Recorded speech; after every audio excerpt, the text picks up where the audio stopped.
She found out her fiancé was cheating, so she waited until the wedding day. 1 week before her dream wedding, Sarah discovered her fiancé was cheating with her maid of honor. But instead of canceling everything, she did something absolutely genius. What happened on that wedding day will leave you speechless. This is a story of betrayal, patience, and the most epic revenge you'll ever hear. Sarah had been planning her wedding for 8 months. The venue was booked, the flowers were ordered, and her best friend since college, Jessica, was standing by her side as maid of honor.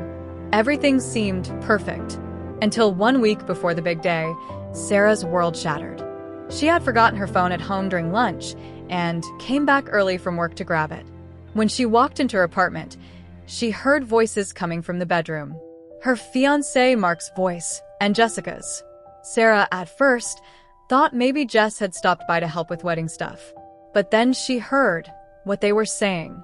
Through the door, Mark said, "Just 1 more week, and then we can figure this out."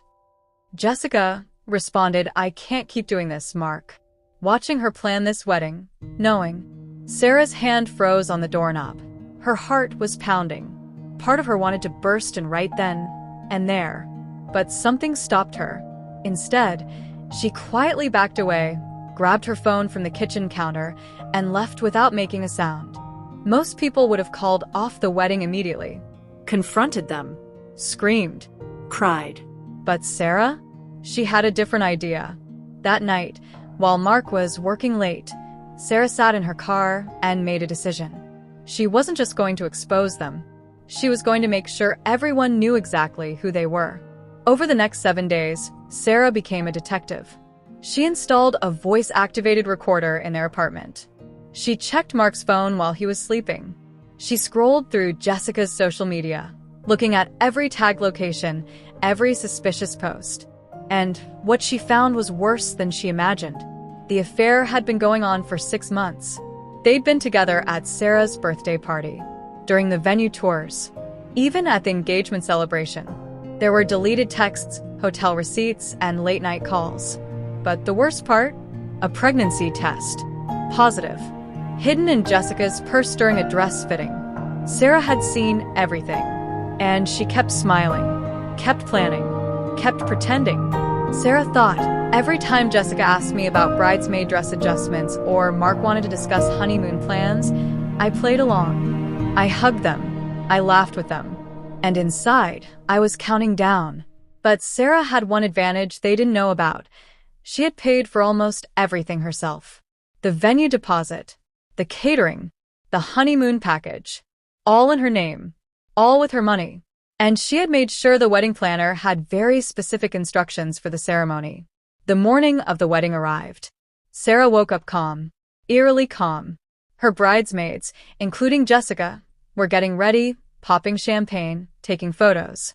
Jessica even gave a tearful toast, saying to my best friend Sarah, "You deserve all the happiness in the world."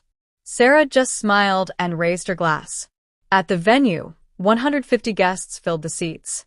Family members dabbed their eyes. Mark stood at the altar looking nervous, but excited. The music began. Sarah walked down the aisle in her beautiful white dress. Everyone stood. Cameras flashed.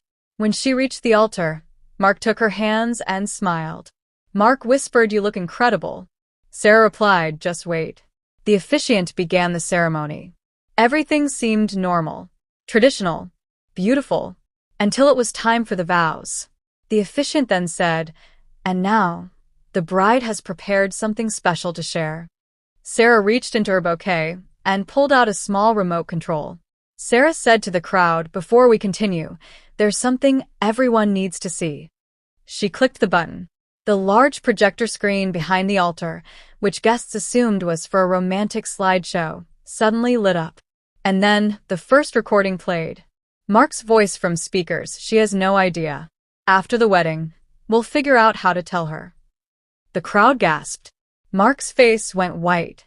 Jessica's voice, "I feel terrible, but I can't help how I feel about you." Jessica, standing at the front in her bridesmaid dress, looked like she might faint. But Sarah wasn't done. The screen switched to screenshots, text messages, Photos of Mark and Jessica together at hotels. Receipts. Location tags. Then came the final slide. A photo of a positive pregnancy test with a text message. Jessica to Mark.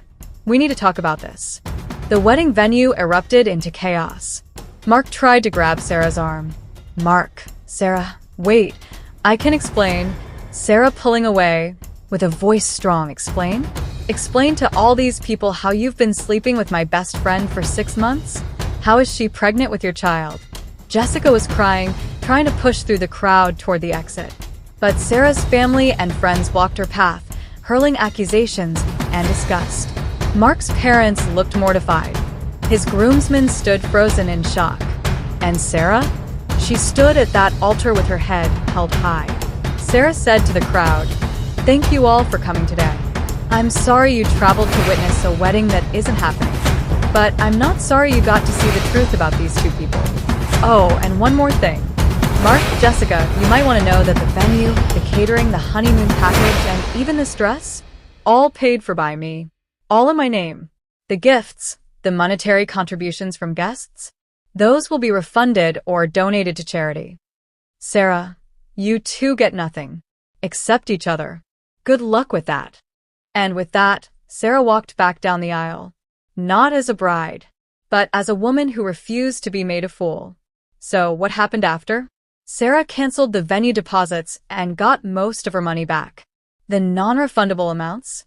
She considered them the price of the best revenge she'd ever get.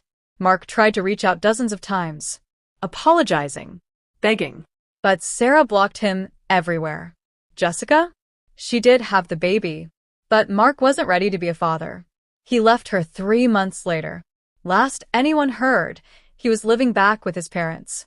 Jessica was a single mom, working 2 jobs, and completely cut off from their old friend group. And Sarah? She took that honeymoon to Bali. Solo. She posted photos of herself looking happier than ever. 6 months later, she started dating someone new, someone who actually deserves her. Patience can be the sweetest revenge. What would you have done in Sarah's situation?